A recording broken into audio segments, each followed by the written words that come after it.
Le 10 novembre 1979, l'abbé Lustiger est nommé évêque d'Orléans. Le 31 janvier 1981, Monseigneur Lustiger, évêque d'Orléans, est nommé archevêque de Paris. La trajectoire est singulière dans sa rapidité et l'historien ne peut manquer de s'interroger sur les processus qui l'ont déterminé. Il faut admettre cependant la difficulté d'aller au-delà des éléments connus, compte tenu de la documentation accessible, malgré les portes entr'ouvertes pour ce colloque. Il m'a semblé plus prudent dès lors d'adopter un plan classique, trop classique, pour situer ce double événement fondateur du parcours épiscopal et du rayonnement du futur cardinal. J'évoquerai en premier lieu la situation contrastée de l'épiscopat français au seuil de la décennie 1980. Je tenterai ensuite d'interpréter le choix d'Orléans dans ce contexte et j'évaluerai enfin la portée de la nomination parisienne en m'appuyant en particulier sur les dossiers de presse qui sont conservés par l'Institut Jean-Marie Lustiger. Premier point, l'épiscopat français en 1979-1981. Concile, collégialité, crise, ces trois mots sont au fond au cœur de la période qui prend fin avec la mort de Paul VI et dans les premiers mois du pontificat de Jean-Paul II. Il suggère les lignes de fait d'une histoire de l'épiscopat français des années 1960-1980 qui restent, pour partie au moins, encore à écrire. Le Concile Vatican II a représenté un moment décisif pour les évêques en fonction en 1979, même si moins de la moitié d'entre eux, désormais, a vécu directement l'événement. Le renouvellement régulier du corps épiscopal a été amplifié dès 1966 par la norme inédite de la démission proposée à l'âge de 75 ans et les renoncements anticipés des prélats mal préparés à gérer l'aggiornamento et les difficultés de l'après-mai 68.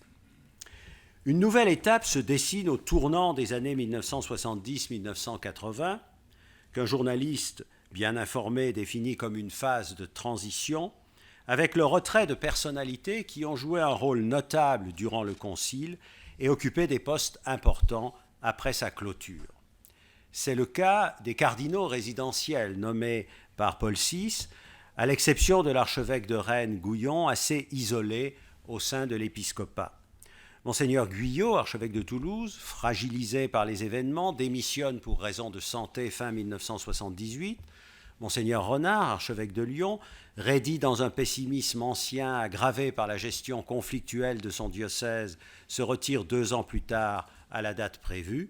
Et Monseigneur Marty, atteint lui aussi par la limite d'âge, présente sa démission au pape dès 1978, même s'il doit attendre janvier 1981 pour être libéré de sa charge. Le profil des évêques n'est pas bouleversé dans le temps court qui encadre la double vacance du siège romain en 1978, compte tenu des procédures de consultation de l'épiscopat national et des formes de cooptation qu'elles rendent possibles. Les aumôniers des mouvements d'action catholique tiennent toujours une place importante, en phase avec les options missionnaires de l'Église de France, réaffirmées de part et d'autre du Concile. Il est vrai que les 3/4 des évêques nommés à partir de 1975 occupaient d'autres fonctions au moment de leur promotion. Mais l'Action catholique avait souvent joué un grand rôle dans leur parcours. Des indices suggèrent cependant leur attention plus marquée aux requêtes spirituelles et à la question de l'identité chrétienne. Le changement de pontificat, la mort du secrétaire d'État Villot en mars 1979, très sensible au dossier de son pays d'origine, la nomination du nonce Felici en août 1979, moins disposé que son prédécesseur Righi Lambertini à suivre les indications des évêques français, amplifie le glissement. Le recul des prêtres d'Action catholique promus à l'épiscopat est régulier jusqu'en 1984, alors que les nominations de religieux sont plus fréquentes.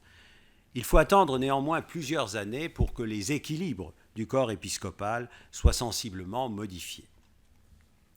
Le renouvellement en cours de l'épiscopat n'est pas sans conséquence pour la collégialité, qui peine à se doter de structures institutionnelles satisfaisantes.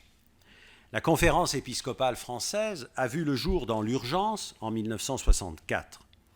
Il en est résulté une structure assez pesante, avec de multiples commissions, comités, secrétariats ou instances, qui instaurent une logique bureaucratique face au Conseil permanent et à l'Assemblée plénière, dont la gestion est rendue complexe par la quête de l'unanimité et la recherche d'un équilibre entre les régions apostoliques.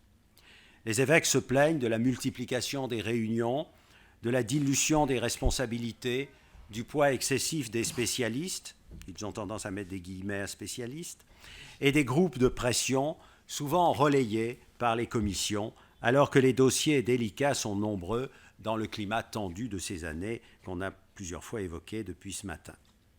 Une première réforme en 1969 a éliminé la dualité entre le président de la conférence, issu du Conseil des cardinaux, sans pouvoir effectif, et le vice-président élu par l'Assemblée plénière, qui dirige le travail de droit. Le président, cardinal ou non, est élu désormais par l'Assemblée plénière et gouverne. Une seconde réforme, plus importante, renforce en 1973-1974 l'autorité du Conseil permanent, qui devient un véritable exécutif resserré.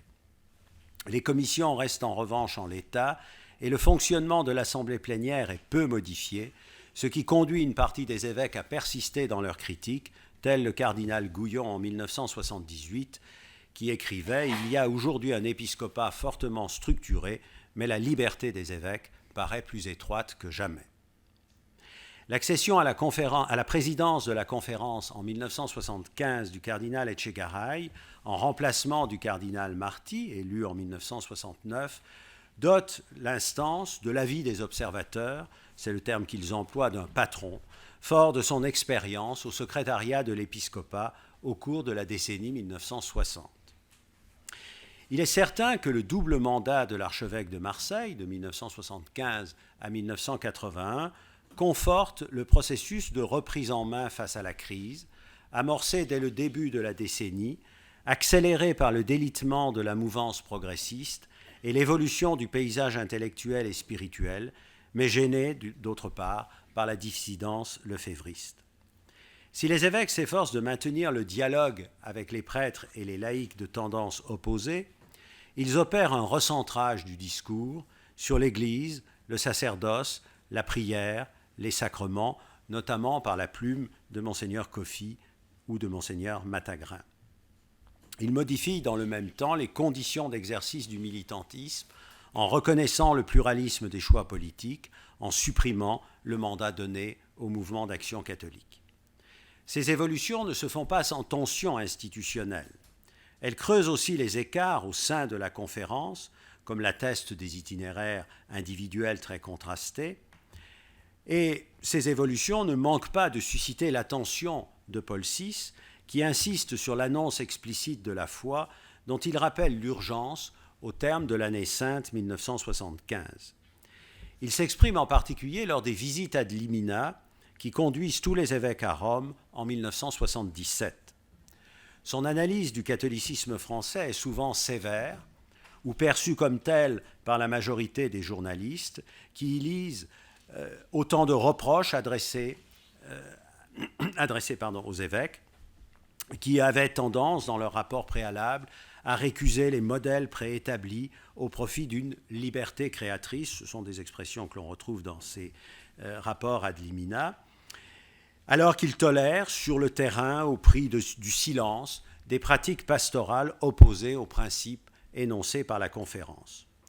La réalité est sans doute nuancée, mais il n'en est pas moins vrai que Paul VI incite les évêques français, notamment dans sa dernière déclaration de décembre 1977 qui a valeur de conclusion de l'ensemble des visites ad limina, il incite les évêques français à retrouver les chemins de l'autorité et à enseigner la doctrine traditionnelle.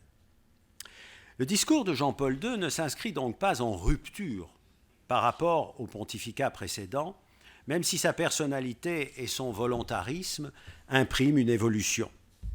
S'il s'inquiète de la situation de la France, c'est parce qu'il lui reconnaît une place importante et ce n'est pas un hasard s'il lui réserve sa première visite importante en Europe occidentale en mai-juin 1980.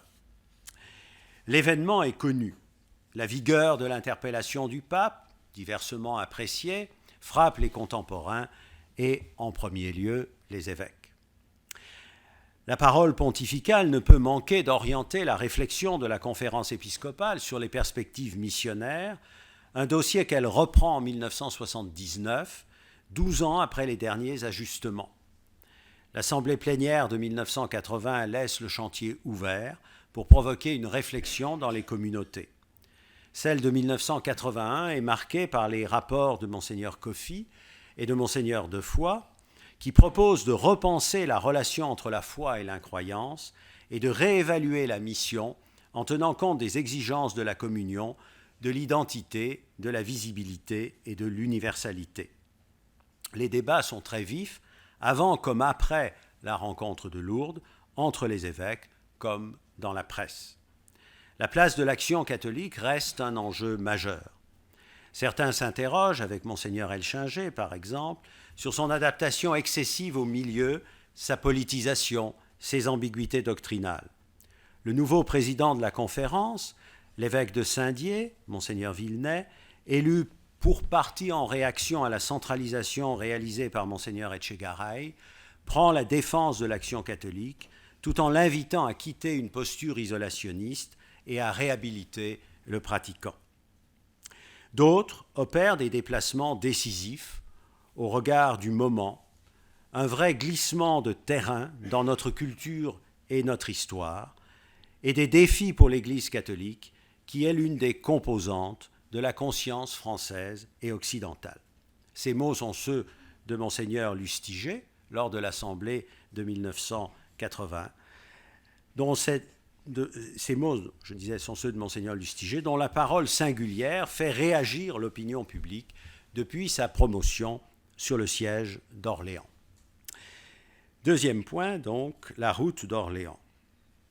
La nomination épiscopale du curé de Sainte-Jeanne de Chantal n'aurait sans doute pas fait les gros titres de la presse s'il n'avait pas été appelé à remplacer une personnalité discutée et si sa destination n'avait pas attiré l'attention sur son itinéraire familial qu'il avait déjà conduit sur les bords de la Loire en des heures tragiques.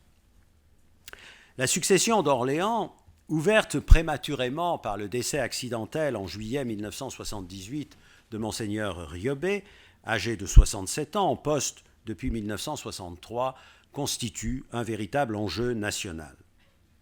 Animateur de l'Union sacerdotale Jésus Caritas, inspiré par la spiritualité de Charles de Foucauld, marqué par l'expérience du Concile et peut-être plus encore par les contacts avec l'Amérique latine dont l'épiscopat français l'a chargé, Mgr Riobé est l'une des figures de référence de la contestation ecclésiale. Ses prises de position contre l'armement nucléaire, contre les dictatures latino-américaines, en faveur de l'admission d'hommes mariés au sacerdoce, déclenchent des remous, le marginalisent dans la conférence épiscopale et justifient les rappels à l'ordre de la curie romaine, spécialement dans le contexte des visites ad limina de 1977. Dans le même temps, le diocèse d'Orléans apparaît comme un laboratoire, avec ses lieux de dialogue, ses modalités inédites d'exercice de l'autorité, au prix de l'aggravation des tensions post-conciliaires sur une terre où la tradition chrétienne s'accommode d'une ferveur limitée. La mort de Mgr Riobé n'interrompt pas du reste les processus locaux en cours, et la consultation diocésaine organisée pour dresser le portrait type du futur évêque fait émerger une silhouette très proche de celle du défunt. La longue attente du nom de l'élu suscite dès lors l'impatience et alimente les suspicions, surtout à partir de l'été 1979. Notre diocèse, écrit le vicaire capitulaire Grillon, ne peut se contenter de rester passivement dans l'expectative. Il insiste sur le climat social dégradé, le départ du ministère de plusieurs prêtres et le désenchantement de nombre de ceux qui restent, déçus, écrit-il, par une Église trop lente à innover. Quelques jours plus tard, l'instance diocésaine de pastorale, qui était la cette nouvelle modalité de gouvernance imaginée par Monseigneur Riobé, alerte le nonce Felici et divulgue sa démarche en insistant sur la fâcheuse impression des diocésains d'être complètement tenus à l'écart. Sans doute, ce retard n'est-il pas sans lien avec les événements romains de 1978 et le changement de nonce apostolique de 1979, même si ceux-ci n'ont jamais interrompu les nominations, concernant en fait essentiellement des auxiliaires.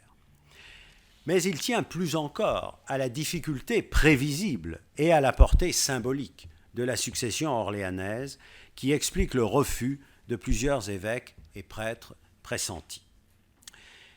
S'il semble acquis que l'abbé Lustiger n'a pas été le candidat de la première heure, il reste difficile de préciser les voies qui l'ont conduit à l'épiscopat.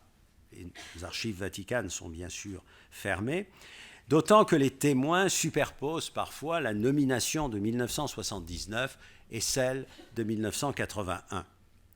L'intéressé, interrogé par Monseigneur Gauchet peu avant sa mort, affirmait n'avoir jamais rien su, tout en évoquant l'action du père de Lubac et de Monseigneur Charles, dont l'influence, à supposer qu'elle soit avérée, pouvait au mieux être indirecte. Les témoignages hésitent en fait entre deux pistes, et je m'appuie sur les témoignages recueillis par l'Institut Jean-Marie Lustiger.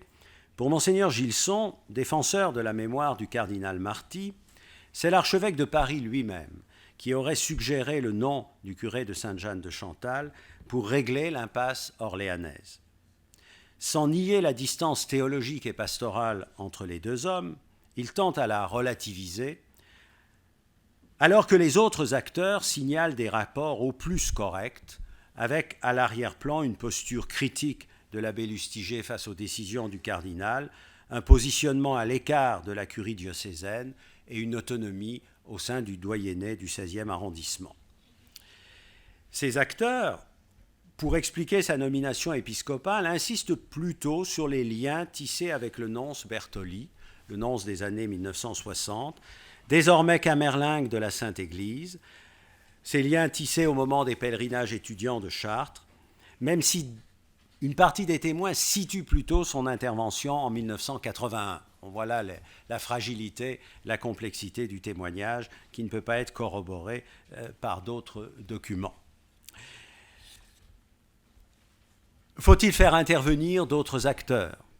Monseigneur Fricard n'exclut pas la médiation de Monseigneur Pézeril, qui recevait le cardinal Wojtyła lors de ses passages à Paris, alors que Monseigneur Gilson juge distants les rapports entre l'auxiliaire choisi par le cardinal Veuillot pour le représenter auprès du monde intellectuel et l'ancien aumônier de la Sorbonne. Quant à Georges Végel, il cite sans précision un interlocuteur commun, Jerzy Kalinowski, qui aurait fait connaître la pensée de l'archevêque de Cracovie au milieu français de Communio. Quoi qu'il en soit, la nouvelle de la nomination de l'abbé Lustiger est connue au soir du 9 novembre 1979, 6 jours avant la date fixée, à la suite d'une indiscrétion commise auprès d'un député du Loiret par le ministère de l'Intérieur, informé dans le cadre de la procédure diplomatique établie en 1921. Alors que les journaux commentent peu la nomination concomitante, publiée le même jour, sur le nouveau siège de Belfort-Montbéliard de Monseigneur Le Cronier, ancien aumônier de la Joque et de la CO, au fond, disons, le profil classique, ou qui le fut, au moins un temps, les journaux font une place à cette information que le carme Guy Gauchet, assigné alors à Orléans, juge inattendue et étrange. Mais sans accorder pour l'heure de centralité au parcours familial du prélat, tout juste dévoilé. Dans l'Aurore, le traditionnaliste Georges Dex insiste sur le choix d'un curé de Paris proche de Communio, non d'un aumônier ou d'un administrateur, et y voit le signe d'une nouvelle politique de nomination. La croix, très rapide, relève surtout la longue expérience universitaire de l'élu. Dans la République du Centre, François de Caris le présente en homme de dialogue et de foi, et à la parole convaincante. Avec un recul de quelques jours, les hebdomadaires sont un peu plus incisifs. VSD cite l'Osservatore et Romano pour relier le choix de l'abbé Lustiger à la nouvelle politique personnelle de nomination du pape Un choc, écrit-il, pour la hiérarchie française qui aurait été court-circuitée. Sous la plume de Claude-François Julien, le Nouvel Observateur trace un portrait plutôt favorable de l'élu. Il écrit avec des charismes certes très différents, il est un homme de l'exigence, un prophète, comme Guy-Marie Riobé, à qui, étrangement, il ressemble physiquement.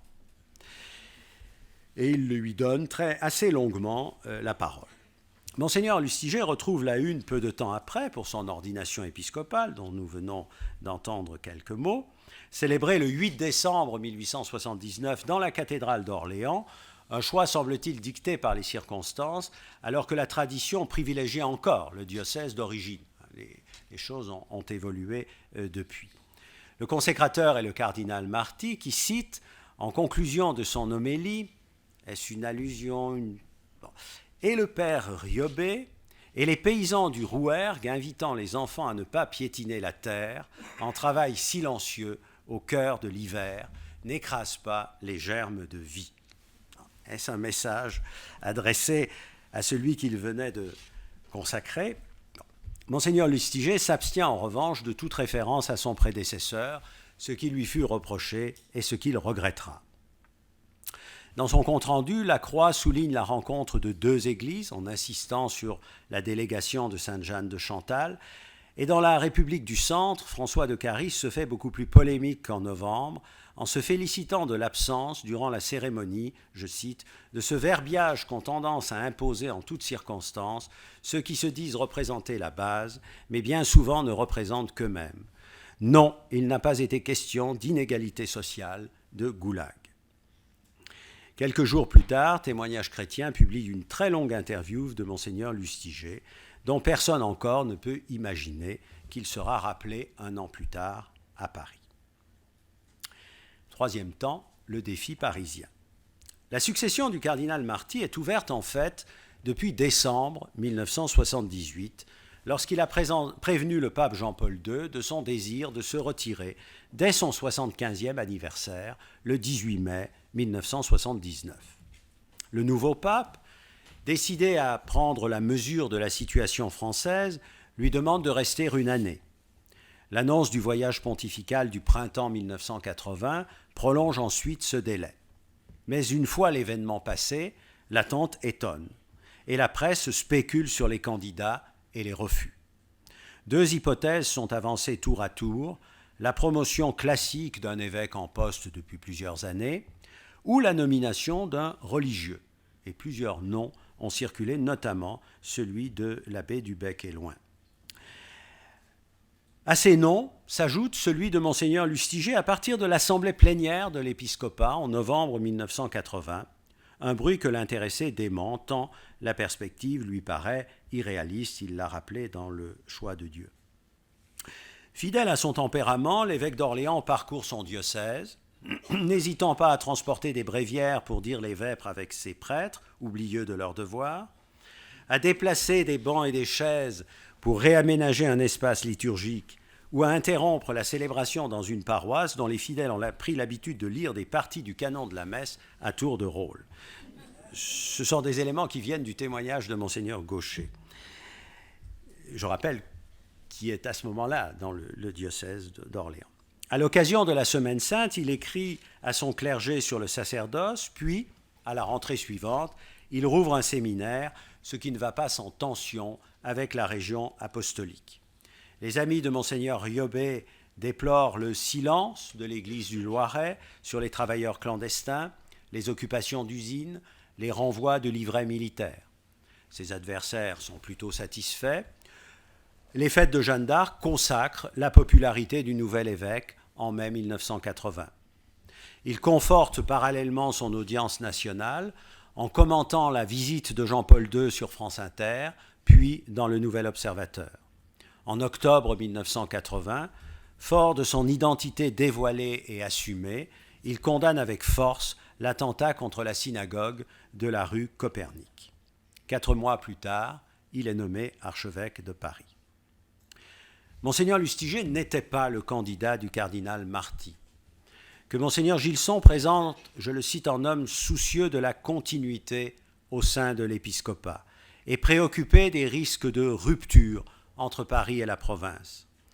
Il n'était pas le candidat de la majorité des évêques. Comme Monseigneur Marty l'avait été en 1968, le pape Paul VI donnant en quelque sorte corps aux vœux de la collégialité manifestés par son élection à la vice-présidence de la conférence. Il est sans aucun doute l'élu de Jean-Paul II. Au lendemain de son voyage en France, celui-ci entend donner une impulsion à son projet d'évangélisation et cherche des personnalités aptes à le seconder, surtout dans les métropoles. Il rencontre l'évêque d'Orléans pour la première fois en mai 1980 à Rome, et là c'est quelque chose de public, Monseigneur Lustiger rend compte de son entrevue à son retour. Il l'aurait aussi reçu discrètement en décembre, si l'on en croit Joseph Vandris, journaliste très bien informé à l'époque.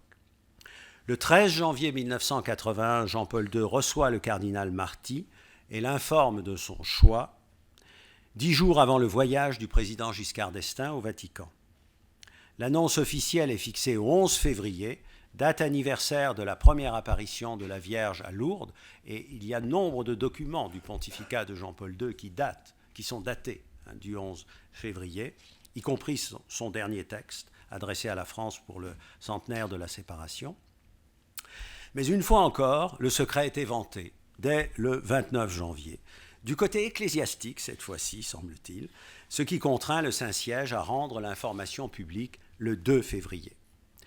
La mobilisation médiatique est à la mesure du séisme, et elle est d'une toute autre ampleur qu'en 1979, avec l'effet, dit Monseigneur Colony dans son témoignage, d'une bombe atomique pour les évêques de l'Île-de-France. Non sans nuances qui tiennent aux sensibilités religieuses et politiques, les quotidiens insistent sur l'identité voïtilienne de Monseigneur Lustiger, gage de changement pour l'Église de France, sans oublier son lien au judaïsme, qui est beaucoup plus présent que dans les articles de 1979, mais je n'insiste pas puisque, effectivement, nous en reparlerons, et en ajoutant parfois une dimension polonaise un peu discutable. Je citerai simplement ce qu'écrit Henri Fesquet, « Il n'est pas et ne sera pas un évêque complaisant, d'un coup de plume, pour ne pas dire d'un coup de griffe, il a vite fait de dénoncer la guimauve religieuse dont notre civilisation se contente. Il souligne en même temps l'authenticité de sa vie spirituelle et sa volonté de ne pas se laisser renfermer par des tendances traditionnelles ou progressistes. » À sa façon provocante, Libération va un peu dans le même sens en notant la filière polonaise, alors là l'hypothèse est retenue, la filière polonaise est en train de mettre au goût du jour l'institution religieuse et la transforme en multinationale de l'éthique, travaillant au corps son taux de rendement et son cash flow idéologique. C'est intéressant de relire à quelques années de distance ces articles. Dans La Croix, Jean Potin note que Monseigneur Lustiger n'a pas connu les engagements de l'action catholique spécialisée, avec ses implications politiques et sociales. Il devient archevêque à l'heure de la mort des idéologies, alors que Monseigneur Marty l'était devenu au temps des barricades. Bon, les hebdomadaires, les mensuels réagissent à l'unisson. Je vais laisser ce point pour le moment. Toujours évoqué dans la presse écrite, le rapport au judaïsme est encore plus présent dans les entretiens télévisés et radiodiffusés qui fixent l'image de Monseigneur Lustiger dans l'opinion. Dès le 2 février, il est l'invité d'Yves Maurouzi sur TF1. Le lendemain, il participe sur France Inter à l'émission Face au public, marquée par des échanges serrés avec Philippe Tesson et Jean-François Revel.